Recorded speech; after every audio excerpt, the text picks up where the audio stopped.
तो आज हम लोग सीखने वाले हैं आज की क्लास में स्पीकर्स के बारे में। हेडफोन स्पीकर आप लोग जनरली सुने होंगे और हर कोई यूज भी करता है और हर किसी के घर में स्पीकर या फोन होते हैं। ठीक है, तो हम लोग कंप्यूटर के फंडामेंटल ये टूल हैं, फंडामेंटल में हम लोग इसको यूज करते हैं। जनरली स्पीकर हम लोग कंप्यूटर में क्या करते हैं, यूज करते हैं। तो जनरली आप देखिए कि जैसे मार्केट में इस तरह के आप छोटे बड़े कई तरह के डिजाइन में स्पीकर बना दिए गए हैं जिनमें ब्लूटूथ भी कनेक्ट होता है, राइट, और केबल के माध्यम से भी कंप्यूटर में ये क्या होते हैं, ऑक्स केबल के माध्यम से कनेक्ट होते हैं। तो ये भी एक माध्यम है कंप्यूटर में स्पीकर का यूज करना। हर किसी कंप्यूटर के अंदर में या लैपटॉप के अंदर में एक छोटी पिन होती है। क्या होती है? पिन। आप कहीं भी देख लीजिएगा, किसी भी पीसी पे, कंप्यूटर पे दो पिन होती है सामने, ठीक है, जिसमें एक साउंड बॉक्स का रहता है, एक माइक बॉक्स का रहता है। ठीक है, तो उस पे आप लगा के होम थिएटर वगैरह हो गया, बॉक्स वगैरह हो गया, जिसमें प्लग है, ऑक्स केबल जिसको हम बोलते हैं, वो केबल को लगाकर हम स्पीकर का यूज कर सकते हैं। ठीक है, तो इसके ऊपर हम लोग अभी चर्चा करने वाले हैं बेसिक, तो मैं आपको जरूर उसको दिखाना चाहूंगा।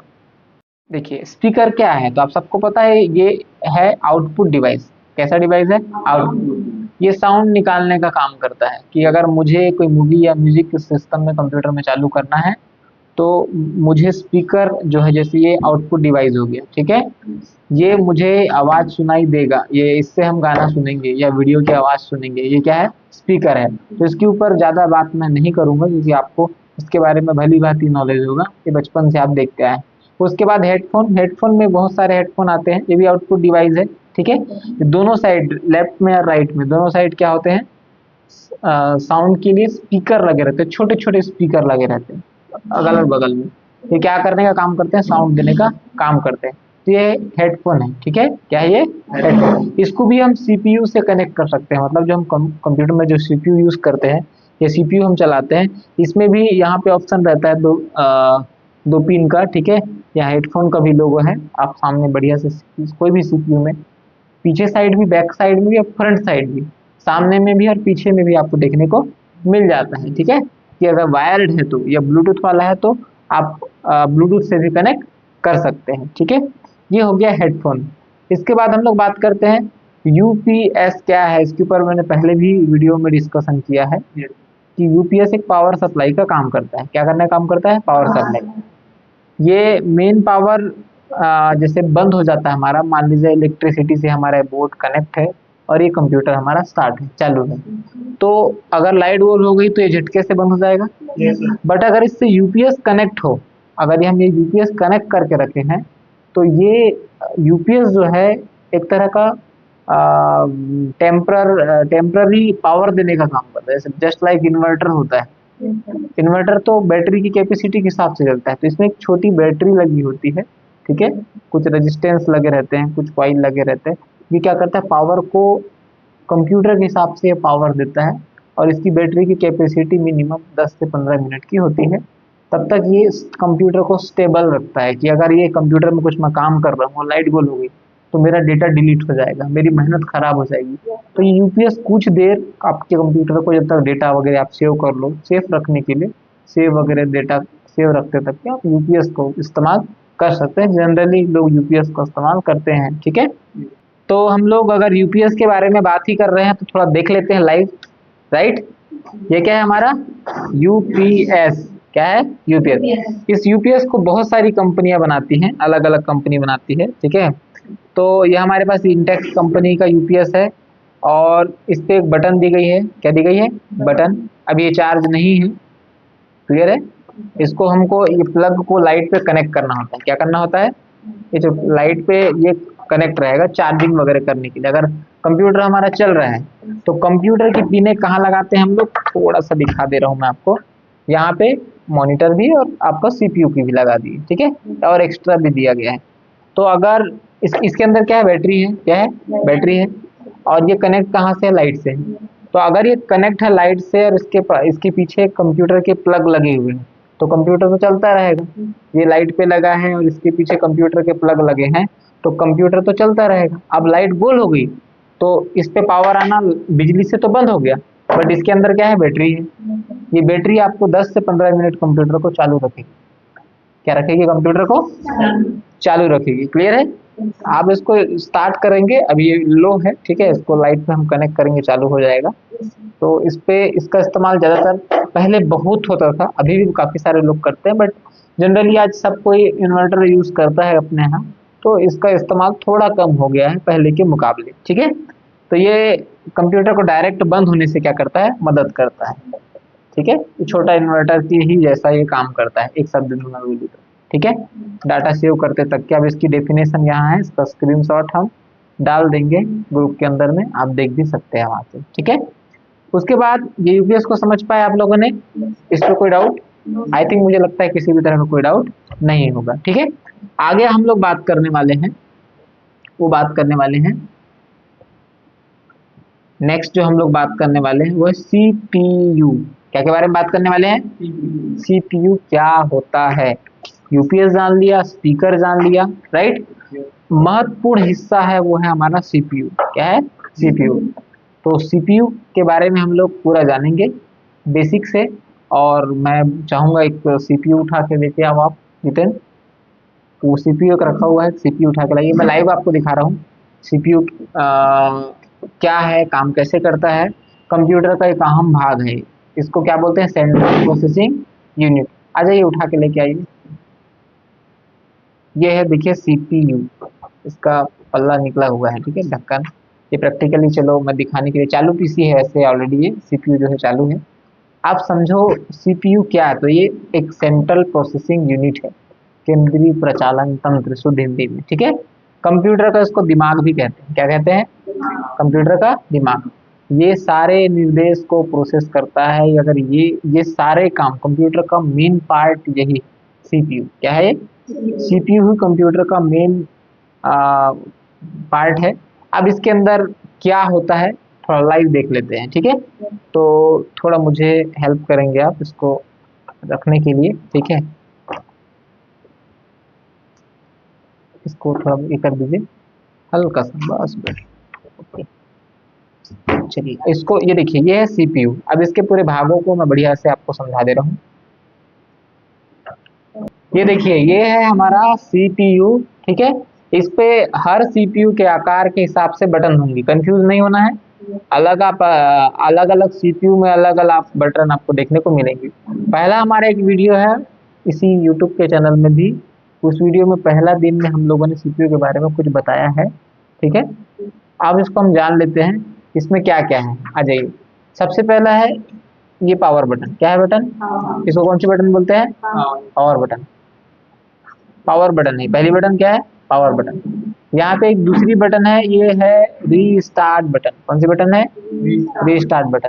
इससे हम चालू करते हैं कंप्यूटर, जैसे हम चालू करते हैं पहले हम बोर्ड को स्विच ऑन करते हैं, उसके बाद एक बटन होती है, हर सीपीयू में अलग अलग बटन हो सकती है। हर सीपीयू में कहीं गोलाकार हो सकती है ना, कहीं आकार, जो भी सीपीयू अपनी इसको कैबिनेट बोलते हैं, पहले क्या बोलते हैं बॉडी को? कैबिनेट। हर सीपीयू में कैबिनेट अलग अलग ढंग से हो सकता है। पहला बटन पावर बटन, दूसरा button restart button. Power button से हम कंप्यूटर को जैसे इसको चालू करेंगे, यहाँ आपको कुछ लाइट ब्लिंक मिलेगी, जलती हुई मिलेगी। आप कोई भी चीज़ ऑन करते हैं, इलेक्ट्रिसिटी का कोई भी सामान, तो आप जैसे पावर प्लग चालू करते हैं तो आपको कोई लाइटें दिखाई देती है। हर कोई भी कंपनी की, आपको टॉर्च हो, कंप्यूटर, लैपटॉप, हम कोई भी चीज़ यूज़ करते हैं तो कहीं ना कहीं लाइट ब्लिंक होती है। पावर आ गया हमको समझ में आ जाता है। चार्जिंग भी होती है तो भी देखना फोन पे पावर प्लग का ऑप्शन आता है ना। कोई भी चीज़ ऑन करें, हम बोर्ड देखते हैं तो बोर्ड में हमको लाइटें देखने को, इंडिकेटर देखने को मिल जाता है। वैसे यहाँ इंडिकेटर होता है, जैसे इसको हम दबाते हैं तो सीपीयू थोड़ा प्रोसेस लेता है। क्या लेता है? प्रोसेस लेता है। उसके बाद धीरे से सीपीयू क्या होता है? स्टार्ट होता है, ठीक है। ये कैसे स्टार्ट होता है, क्या होता है, इसके ऊपर मैं पहले भी बता चुका हूँ आप लोगों को, और भी हम बता देंगे, बट अभी इसको अच्छे से जान लेते हैं। एक बार इसको दबाना है, बार बार दबाना नहीं है। ये कंप्यूटर थोड़ी देर में चालू हो जाएगा, ठीक है। अब एग्जाम्पल फॉर मान लीजिए मेरा कंप्यूटर हैंग हो गया, कुछ काम नहीं कर रहा है, उस कंडीशन में कभी कभी ऐसा अगर स्थिति आ जाती है तो हम लोग इस बटन का इस्तेमाल करते हैं।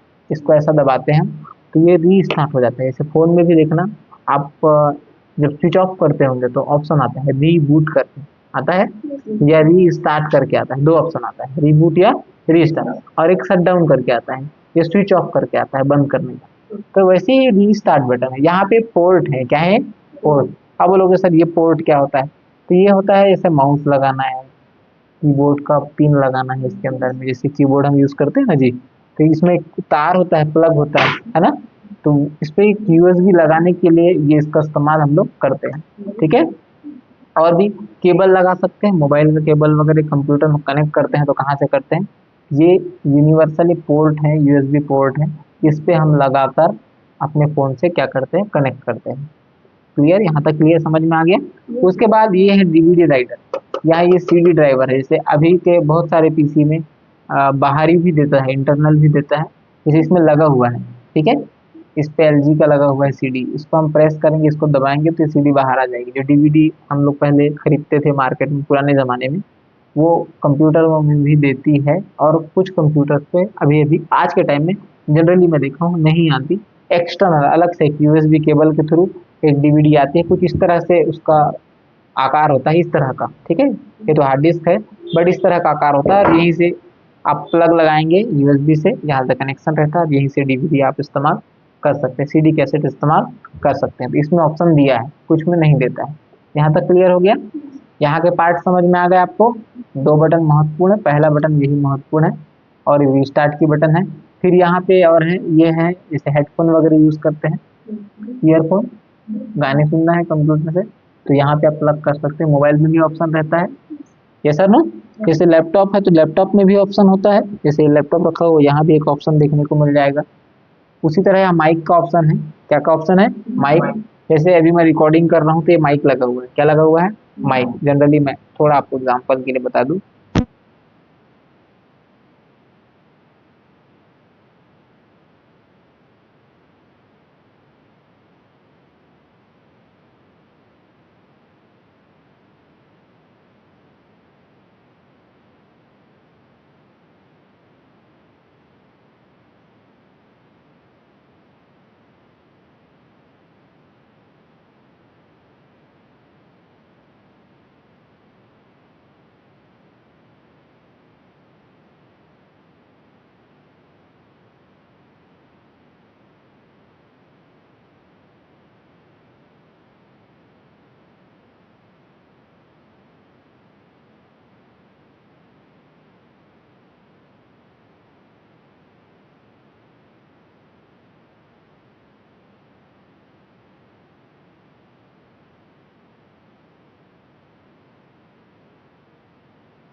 आपको समझ में आ गया होगा। हार्ड डिस्क में सारा फोटो स्टोरेज रखने का काम जो होता है वो इसी के अंदर में होता है।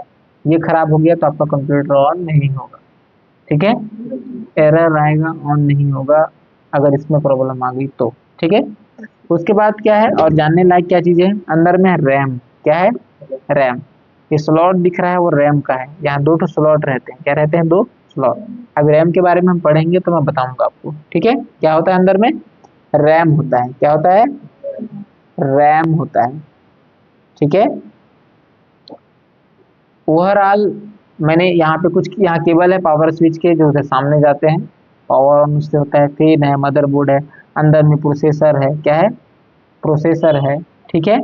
और आपको अंदर में सारे स्लॉट्स वगैरह देखने को मिल जाएंगे। थोड़ा अंधेरा है इसलिए क्लियर समझ में नहीं आ रहा है। ये सारे केबल भी क्या है? कनेक्टेड है मदरबोर्ड से, ठीक है। तो ओवरऑल बेसिक में मैंने आपको बता दिया जो जितना आपको मिनिमम पता होना चाहिए, ठीक है। उसके बाद आगे हम लोग बात करते हैं कि तो सीपीयू को लेकर हम लोगों ने कंप्लीट डिस्कशन किया ही है। आगे हम लोग बात करने वाले हैं, वो बात करने वाले हैं नेक्स्ट मेमोरी के बारे में। क्या के बारे में? मेमोरी। अभी थोड़ी देर पहले मैंने बोला था, ठीक है। इसका भी प्रकार होता है जो आपको मैं थोड़ा बता रहा हूँ। आपका आप लोगों ने सुना होगा, एमबी सुना होगा, केबी सुना होगा, सही है ना? 1024 बाइट्स बराबर 1 किलो बाइट्स मतलब 1 केबी, ठीक है। 124 किलो बाइट्स मतलब 1 मेगा बाइट, इसको हम 1 MB बोलते हैं। देखना आपकी कुछ फोटोज वगैरह एमबी में बनती है, अच्छी क्वालिटी की जब होती है तो, सही है ना? बनती है एमबी में आती है, यस सर नो। वीडियोस बनाते हैं तो एमबी में वीडियोस आपके बनते हैं तो आप बोलते हो एमबी एमबी, बोलते हैं ना। बट पता नहीं है कि भाई एमबी क्या है, बट हम लोग बोलते हैं एमबी बोलते हैं। तो ये बेसिकली 1024 बाइट बराबर 1 किलो बाइट बराबर 1 केबी, ठीक है। 1024 किलो बाइट बराबर 1 मेगा बाइट मीन्स 1 MB। इसको नोट कर लीजिएगा। 1024 मेगाबाइट बराबर 1 गीगाबाइट बराबर 1 GB। कितना जीबी? 1 GB। और 1024 टेराबाइट बराबर 1 पेंटाबाइट मतलब 1 TB। 1 TB मतलब 1000 GB।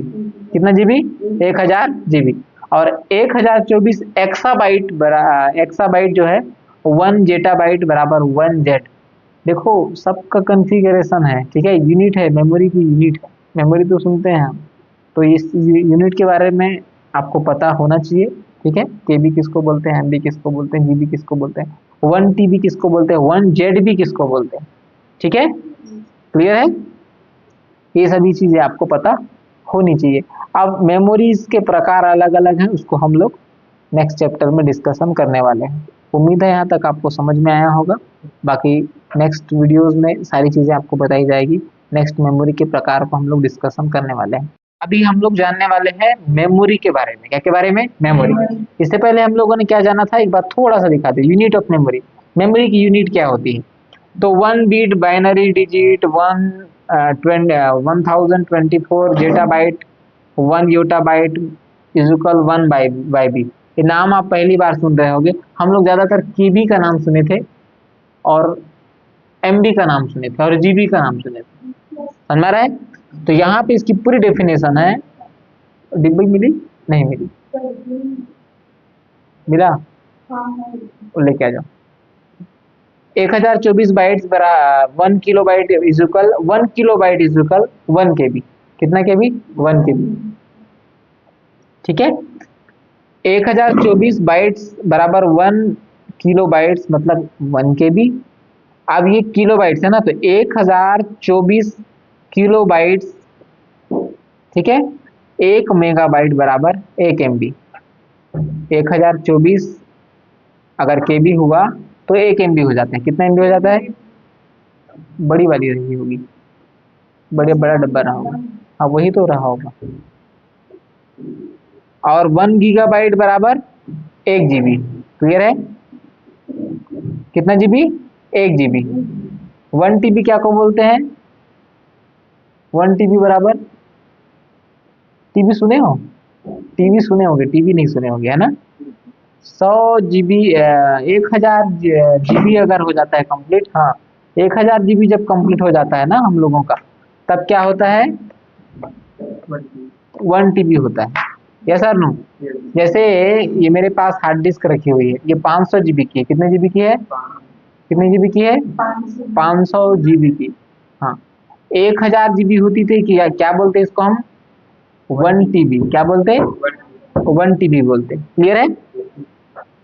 इसी तरह 1 जेटाबाइट वगैरह है। अब बात करते हैं हम लोग मेमोरी के प्रकार। क्या क्या प्रकार? मेमोरी के प्रकार। ठीक है, मेमोरी, प्राइमरी मेमोरी को मेन मेमोरी भी कहते हैं। ठीक है, प्राइमरी मेमोरी की जब हम बात करते हैं तो इसके अंदर सभी प्रोग्राम, इनपुट और आउटपुट डेटा स्थायी रूप से कुछ देर के लिए सेव होता है। ठीक है, जैसे ही आपका कंप्यूटर बंद होता है या प्रोग्राम बंद हो जाता है जिसमें आप काम कर रहे हो, तो डाटा समाप्त हो जाता है। अब इसको मैं समझाता हूँ थोड़ा सा बी प्रैक्टिकली। ठीक है, एग्जाम्पल 4, मेरा कंप्यूटर ऑन है। क्या है? कंप्यूटर ऑन है। ठीक है, अभी मैं कोई इसमें प्रोग्राम रन कर रहा हूँ। क्या कर रहा हूँ? प्रोग्राम रन कर रहा हूँ, कोई चीज चला रहा हूँ। एग्जाम्पल 4, इसमें मैं पेंट यूज कर रहा हूँ। क्या यूज कर रहा हूँ? पेंट। ये पेंट का एप्लीकेशन है, मैं इसमें कुछ भी यूज कर रहा हूँ, कुछ बना रहा हूँ। ठीक है, ये कोई प्रोग्रामिंग में काम कर रहा हूँ। ठीक है, इसमें मैंने क्या दिया? इनपुट दिया। यस और नो? और कुछ आउटपुट मेरे पास निकल के आ रहा है, राइट? ये डाटा जितना भी सेव हो रहा है कुछ देर के लिए स्थायी रह रहा है कंप्यूटर के अंदर में। कोई प्रोग्राम अगर स्थायी रूप से चल पा रहा है तो वो है प्राइमरी मेमोरी की बदौलत। क्या की बदौलत? प्राइमरी मेमोरी के बदौलत। यस और नो? ये स्थायी रूप से कुछ देर के लिए प्राइमरी मेमोरी उसको सेव करने का काम करती है, डाटा को जो हम यूज कर रहे हैं, चला रहे हैं। ठीक है, जैसे आपका कंप्यूटर बंद हो जाता है अचानक से, तो ये डाटा भी क्या कर दे, अगर कुछ तरह टाइम के लिए सेव की मेमोरी में, लेकिन अगर आपका कंप्यूटर बंद हो जाता है, प्रोग्राम बंद हो जाता है, तो उसमें जो आप काम कर रहे हो डाटा भी क्या हो जाता है? समाप्त। मैं काम कर रहा हूँ, कंप्यूटर धड़ से बंद हो गया, मेरा डाटा खत्म। जो मैं कर रहा था वो काम खत्म हो जाएगा, समाप्त हो जाएगा। ये सर नो? तो ये डाटा को स्थायी रूप से कुछ देर के लिए सेव करने का काम करता है कौन? Primary memory. ठीक है, उसके बाद हम लोग बात करते हैं, इसमें भी 2 प्रकार है। एक रैम। क्या बात की हम लोगों ने? इसमें रैम।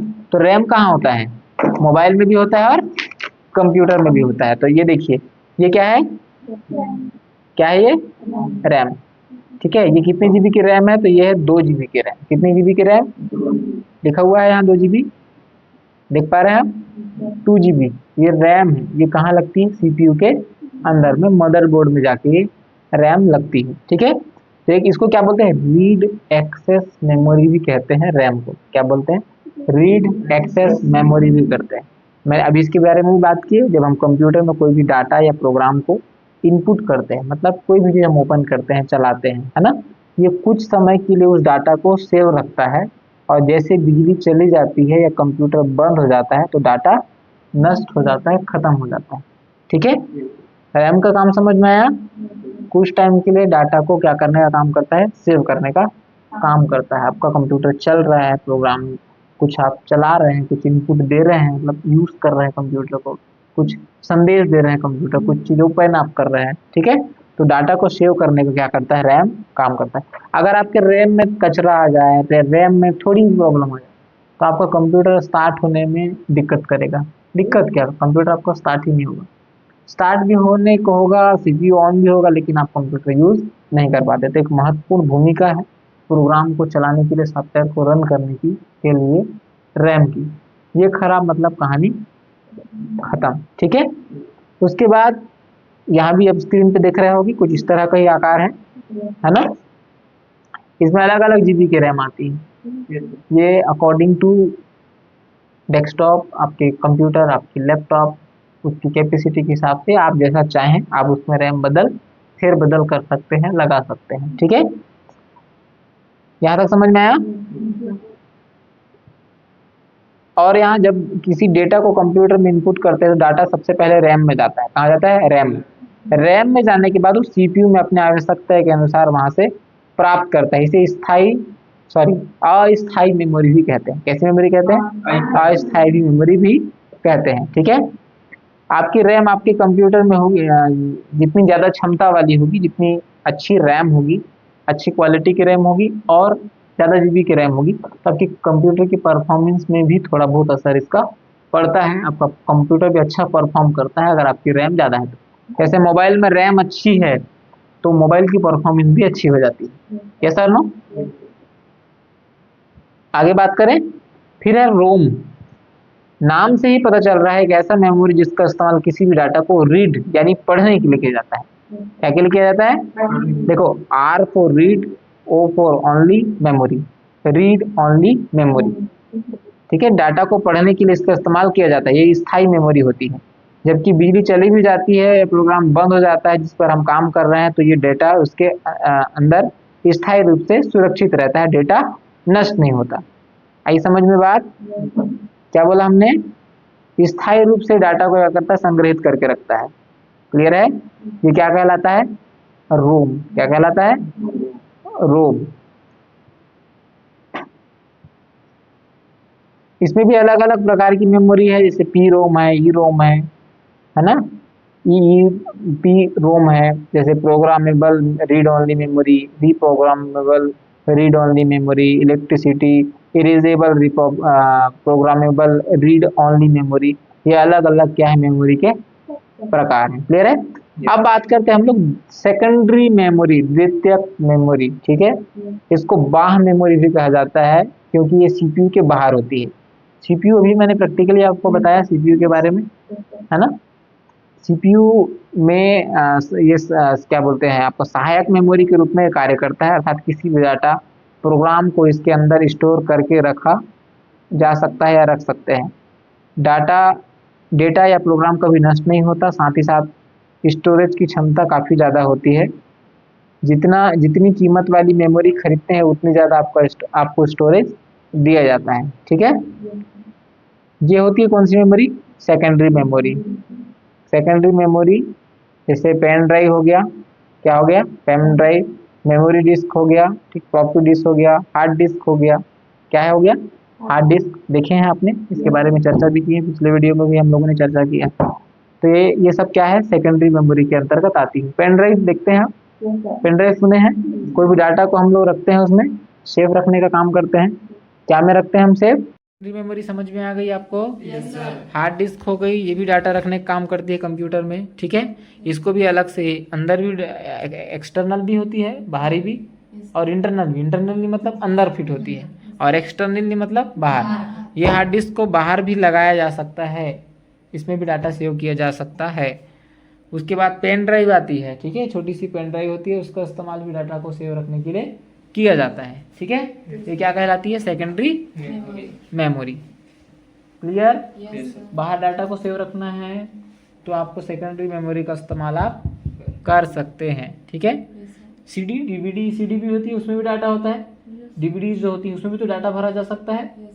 बहुत सारे डीवीडीज में मूवीज होती हैं कुछ जीबी की, कुछ डॉक्यूमेंट भी डाले जाते हैं, कुछ फाइलें भी डाली जाती है, डीवीडी के सॉफ्टवेयर भी डाले जाते हैं डीवीडी के अंदर में, कैसेट के अंदर में, जिसको आप पहले यूज़ किए होंगे। तो ये सेकेंडरी मेमोरी कहलाती है। कैसी मेमोरी कहलाती है? सेकेंडरी। हार्ड डिस्क क्या होती है? अभी जब सीपीयू के चैप्टर में हम बहुत अच्छे से इसको कवर किए, जब सीपीयू के ऊपर चर्चा कर रहे थे, तो हार्ड डिस्क क्या है? तो हार्ड डिस्क एक स्टोरेज डिवाइस है जिसमें डाटा सेव होता है। ठीक है, जिसका इस्तेमाल कंप्यूटर के सभी डाटा को स्टोर रखने के लिए किया जाता है। कुछ इस तरह की ये होती है। कंप्यूटर का जितना भी डाटा है, फोटोज, वीडियोस, डॉक्यूमेंट्स, डेटा, सारा डेटा कहाँ होता है सेव?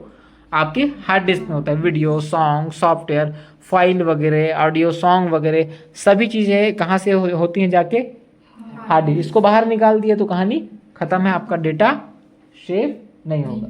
तो इस तरह से हम लोगों ने हार्ड डिस्क के बारे में भी जाना। ये बहुत महत्वपूर्ण हिस्सा है कंप्यूटर का। क्या चीज़? Hard disk. ठीक है, उम्मीद है आप जितने लोग इस वीडियो को देख रहे होंगे सारी बातें आपको समझ में आई होंगी। अभी तक का चैप्टर आपको समझ में आया होगा। बाकी नेक्स्ट चैप्टर में हम लोग आगे डिस्कशन करेंगे। जितने लोग चैनल पे नए हैं तो चैनल को सब्सक्राइब कर दे ताकि ये सारे वीडियोस, क्लासेस से रिलेटेड इन्फॉर्मेशन आपको हमेशा मिलती रहे।